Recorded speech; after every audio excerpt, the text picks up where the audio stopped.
کیا ISPR کا کام یہ نہیں ہے کہ وہ صرف ان کے اوپر کامنٹ کرے، یا ISPR کوئی سیاسی جو معاملات ہیں ان کے اوپر بھی اس قسم کی پریس کانفرنس کر سکتا ہے؟ اب خان صاحب نے DGISI کی پریس کانفرنس کو اس خط میں ایک سیاسی پریس کانفرنس اس لیے کہا کہ رانا ثناء اللہ نے، شہباز شریف نے، مریم نواز نے بار بار DGISI کی پریس کانفرنس کو اپنے سیاسی مقاصد کے لیے استعمال کیا۔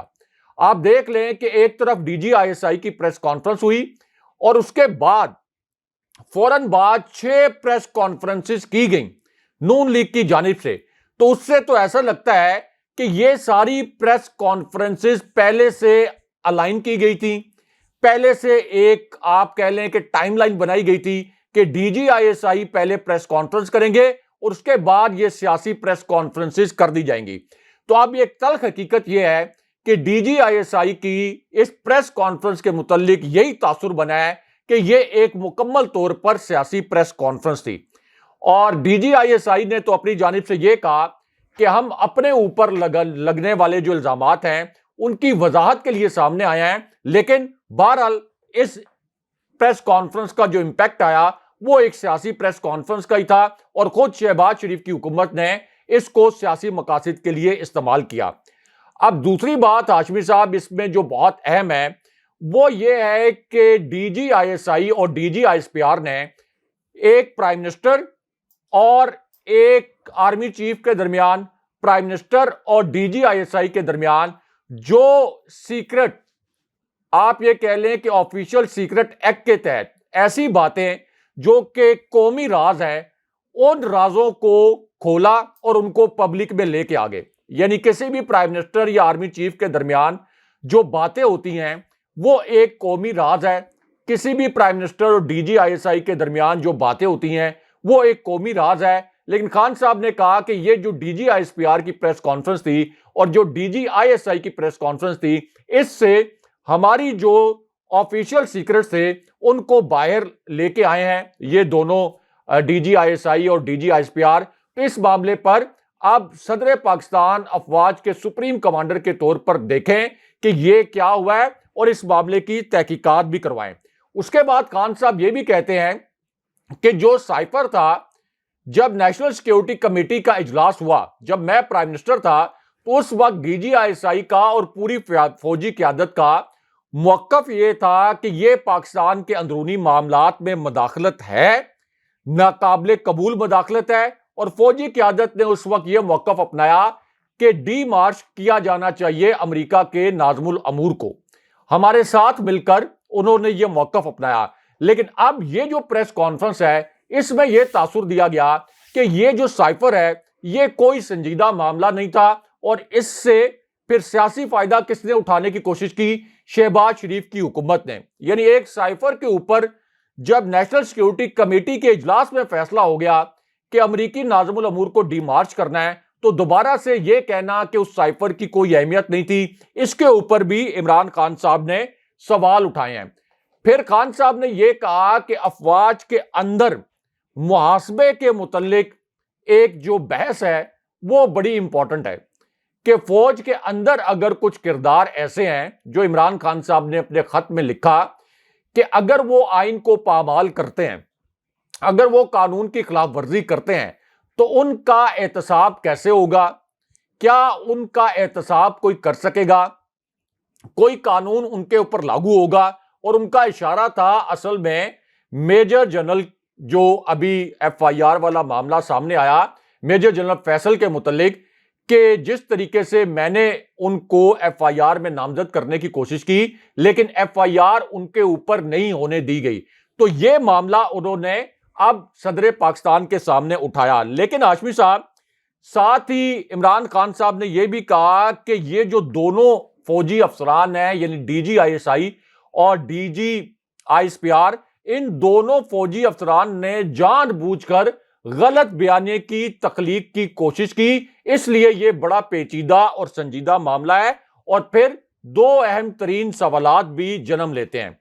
پھر خان صاحب نے یہ بھی کہا کہ ایک یہ کہ پاکستان کی جو سب سے بڑی خفیہ ایجنسی ہے یعنی DGISI آخر اس کا جو سربراہ ہے یعنی جو D G I S I general Nadeem Anjum ہے وہ کیسے پریس کانفرنس کر سکتے ہیں؟ یہ تو سوال ہی نہیں پیدا ہوتا کہ ڈی جی آئی ایس آئی اس طرح سے پریس کانفرنس کریں، اور یہ ایک ایسی پریس کانفرنس تھی، یہ خان صاحب کے الفاظ تھے کہ جس میں پاکستان کی سب سے بڑی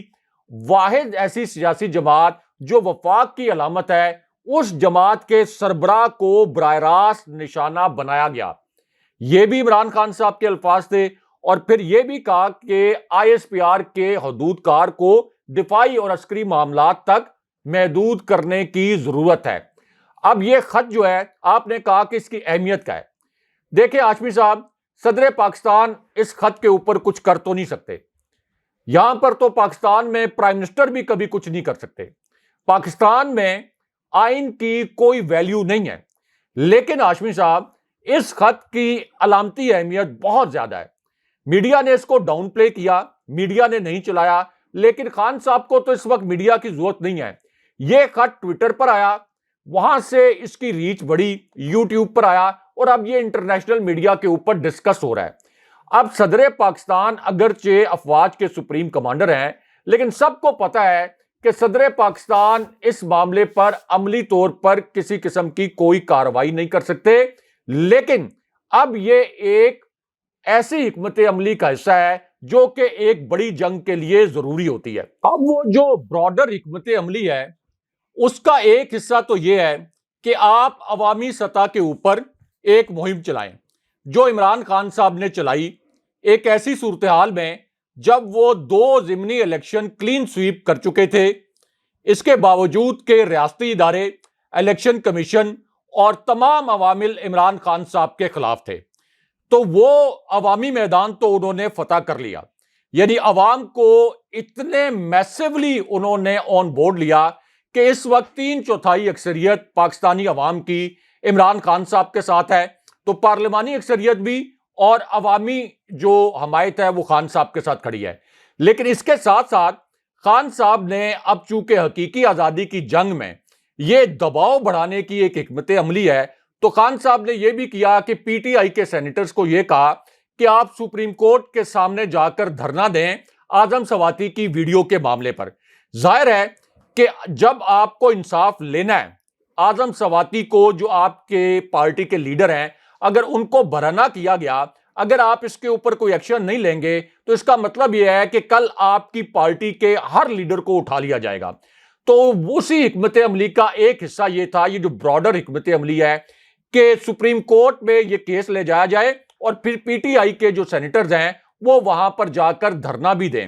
پھر اسی حکمت عملی کا حصہ یہ تھا کہ یہ جو انسانی حقوق کی خلاف ورزیاں ہوئیں، یعنی جس طرح سے اعظم سواتی کو برہنہ کیا گیا، شہباز گل کو برہنہ کیا گیا، تو جو انسانی حقوق کی عالمی تنظیمیں ہیں ان کو خط لکھا جائے۔ ظاہر ہے کہ ہمارے ہاں تو شاید میڈیا اس کو اتنا ہائی لائٹ نہ کرے، لیکن انٹرنیشنل میڈیا نے اس کو ہائی لائٹ کیا۔ پھر اسی حکمت عملی کا آخری حصہ ہے لانگ مارچ،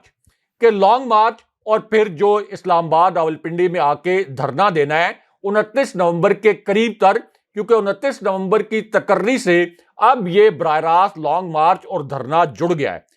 اب یہ جو خط لکھا اسی پوری صورتحال میں عمران خان صاحب نے، یہ بھی ایک براڈر حکمت عملی کا حصہ ہے۔ آپ کو کیا لگتا ہے کہ کیا یہ خط D G I S P R یا D G I S I کی نظر سے نہیں گزرا ہوگا؟ کیا اس خط سے جو ریلیٹڈ خبر ہے وہ D G I S I اور D G I S P R اور army chief general Qamar Javed Bajwa کی نظر سے نہیں گزری ہوگی؟ یقیناً یہ خبر ان کی نظر سے گزری ہوگی، بالکل اسی طرح جیسے اعظم سواتی کے متعلق اندازہ یہ لگایا گیا تھا کہ جب ان کی ویڈیو اس طرح سے اس کی تشہیر کی جائے گی تو ہو سکتا ہے کہ وہ بیک فٹ پر چلے جائیں، لیکن اعظم سواتی بیک فٹ پر جانے کے بجائے انہوں نے پریس کانفرنس کر دی۔ اسی طرح اب یہ جو پریس کانفرنس ہوئی تھی D G I S I کی اور D G I S P R کی، اس پر عمران خان صاحب نے بیک فٹ پر جانے کے بجائے یہ کہہ دیا کہ یہ پریس کانفرنس سیاسی تھی، اور D G I S I اور D G I S P R نے جو ان کا آئین کے اندر ایک رول متعین ہے اس رول سے ہٹ کر یہ پریس کانفرنس کی۔ تو یہ مختلف محاذوں کے اوپر جب آپ اتنی بڑی جنگ لڑ رہے ہوں حقیقی آزادی کی، تو آپ کو اس طرح کے اقدامات کرنا پڑتے ہیں۔ جہاں تک بات یہ ہے کہ کیا صدر اس کے اوپر کچھ کر سکیں گے، عملی طور پر تو پاکستان کے اندر ہاشمی صاحب صدر کیا پرائم منسٹر بھی بے بس ہوتا ہے، تو صدر عملی طور پر تو کچھ نہیں کر سکیں گے، لیکن اس کی علامتی اہمیت بہت زیادہ ہے اور خان صاحب اپنے جو کارڈز ہیں وہ بڑے وائزلی کھیل رہے ہیں۔ اچھا راج صاحب، آج چھٹا روز ہو گیا اور ایف آئی آر درج نہیں ہو رہی تھی سپریم کورٹ آف پاکستان کے اندر۔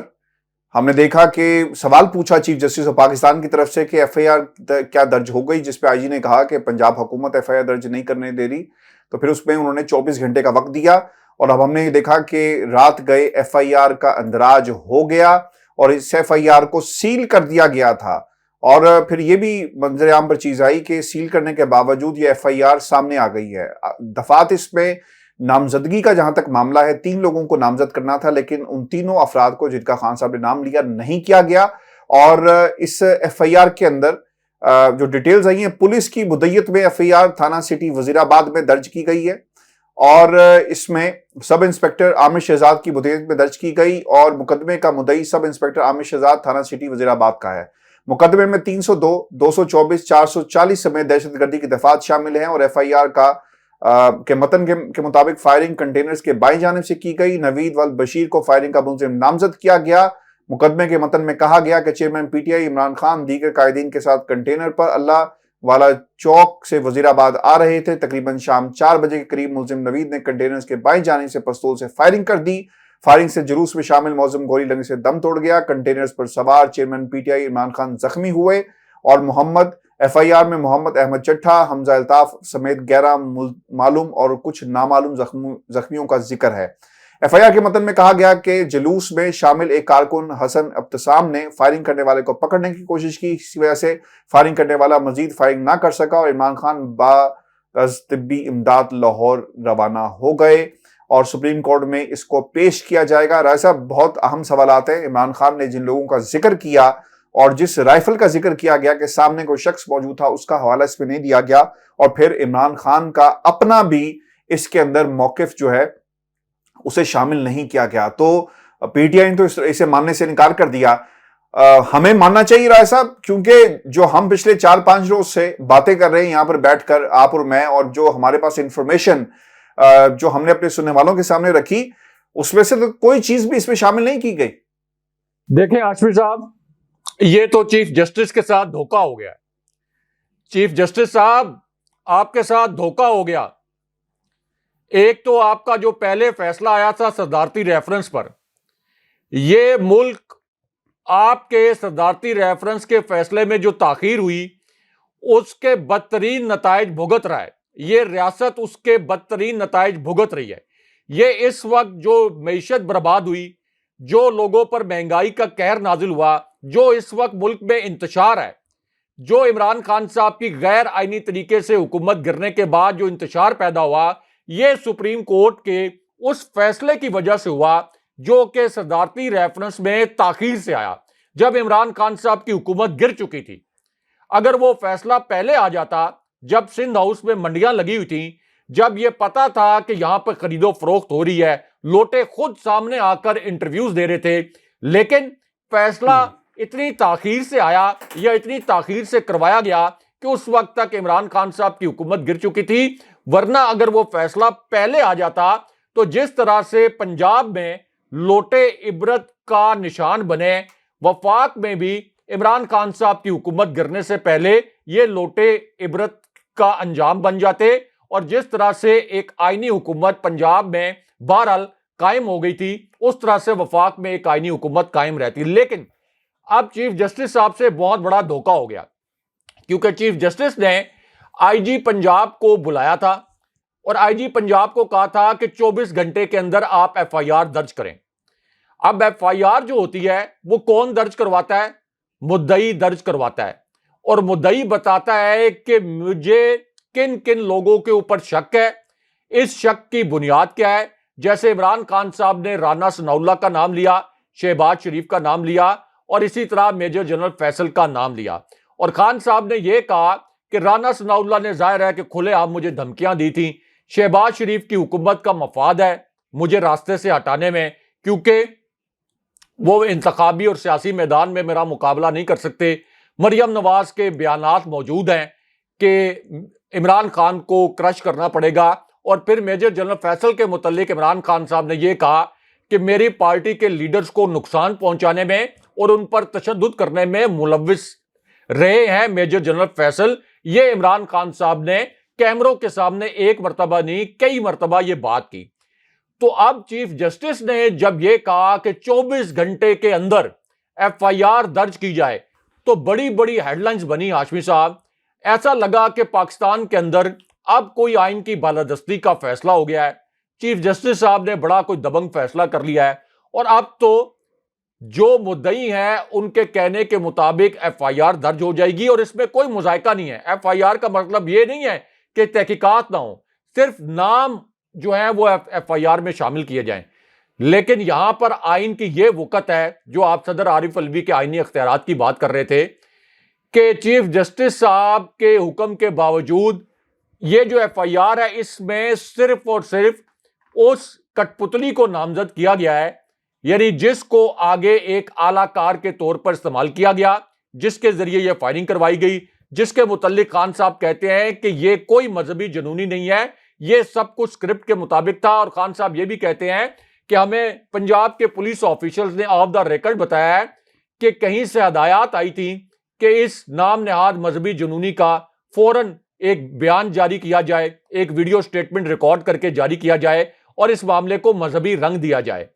تو ہاشمی صاحب چیف جسٹس کے احکامات کے باوجود آدھی رات کو چوری چھپے ایک ہومیوپیتھک سی ایف آئی آر درج کروا دینا, اس کا مطلب تو یہ ہے کہ اب سپریم کورٹ کے اوپر تالے لگنے چاہیے. اگر چیف جسٹس صاحب میرٹ کے اوپر ایف آئی آر نہیں کروا سکتے, یعنی یہاں پر تو یہ ہو گیا کہ میجر جنرل فیصل تو ایک طرف, وہ رانا ثناء اللہ کا نام بھی ایف آئی آر میں شامل نہیں ہو سکا ہاشمی صاحب. یعنی عمران خان صاحب کے اوپر دہشت گردی کی ایف آئی آر ہو گئی تھی. عمران خان صاحب کو تو گولیاں لگی نا, گولیاں لگی, پوری دنیا نے دیکھا, پورے انٹرنیشنل میڈیا نے ہیڈ لائن چلائیں, خان صاحب کی میڈیکل رپورٹس آ گئیں, سب نے ایڈمٹ کر لیا کہ خان صاحب کے اوپر قاتلانہ حملہ ہوا ہے. لیکن خان صاحب نے صرف جج زیبا صاحبہ کے متعلق صرف یہ کہا تھا کہ جب ہم اقتدار میں آئیں گے تو قانون کے مطابق آپ کا احتساب کریں گے. تو خان صاحب پر دہشت گردی کا مقدمہ درج کر لیا گیا, خان صاحب کے لانگ مارچ پر دہشت گردی کا مقدمہ درج کر لیا گیا. لیکن یہاں پر رانا ثناء اللہ کے خلاف ایف آئی آر نہیں ہونے دی گئی. تو یہ کون ہے جو رانا ثناء اللہ کے خلاف ایف آئی آر بھی نہیں ہونے دے رہا؟ یہ کس قسم کی اندھیر نگری ہے کہ ملک کا جو سب سے مقبول لیڈر ہے, جو وفاق میں بھی حکمران ہے اصل میں, کیونکہ اسلام آباد کی 3 نشستیں, پارلیمنٹ کی ابھی بھی سب سے بڑی جماعت تحریک انصاف, پنجاب میں کے پی میں ان کی حکومت, کراچی کے شہری علاقوں کا مینڈیٹ, آزاد کشمیر اور جی بی جیسے حساس ترین علاقوں کی حکومت بھی عمران خان صاحب کے پاس. وفاق کی واحد علامت 3/4 اکثریت رکھنے والے لیڈر کے اوپر دن دہاڑے قاتلانہ حملہ ہوا اور اس کی ایف آئی آر 72 گھنٹے کے بعد ایک ہومیوپیتھک سی اپنی مرضی کے مطابق درج کروائی گئی ہے, رانا ثناء اللہ اینڈ کمپنی کی مرضی کے مطابق. تو ہاشمی صاحب اب یہ سپریم کورٹ کو دیکھنا ہے کہ اگر چیف جسٹس کے کہنے پر بھی یہ ایف آئی آر نہیں ہو سکتی تو پھر پاکستان کے اندر آئین کی کیا وقت ہے؟ پھر تو آئین کی یہ کتاب کو کہیں پھینک دیں. آئین کی اس کتاب کا کیا کرنا ہے؟ سپریم کورٹ پر اور یہ جو عدالتیں ہیں ان کے اوپر تالے لگا دیں. اگر ایک پرائم منسٹر جو کہ 3 مہینے پہلے ایک شخص پرائم منسٹر رہا, قومی لیڈر ہے, اگر وہ ایک ایف آئی آر نہیں کروا سکتا اپنے اوپر قاتلانہ حملے کی, اور یہ نہیں ہے کہ قاتلانہ حملے کا شبہ تھا, قاتلانہ حملہ ہو چکا ہے, گولیاں لگ چکی ہیں,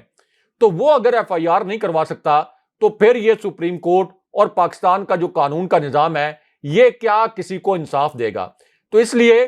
اب یہ پتا چلے گا کہ سپریم کورٹ اس معاملے کو کیسے ٹیک اپ کرتی ہے, کیونکہ جو تحریک انصاف سے ریلیٹڈ معاملات ہیں, عمران خان صاحب سے ریلیٹڈ معاملات ہیں, ان کے متعلق تو یہ بھی کہا جاتا ہے کہ جج صاحبان نے ٹی روم میں بیٹھ کے سن لیا تھا کہ عمران خان صاحب نے جج زیبا صاحبہ کے متعلق کیا ریمارکس دیے. لیکن یہاں پر اب یہ آپ کہہ لیں کہ پتا چلے گا کہ سپریم کورٹ اور پاکستان کا عدالتی نظام جس کو 130ویں نمبر سے نیچے رینک کیا گیا تھا وہ کیوں کیا گیا تھا. اچھا راج صاحب, یہ جو چیف جسٹس صاحب کا یہ دوسری بار ذکر خیر آ رہا ہے اس لیے کیونکہ معاملات انہی کی عدالت سے جڑا ہوا ہے.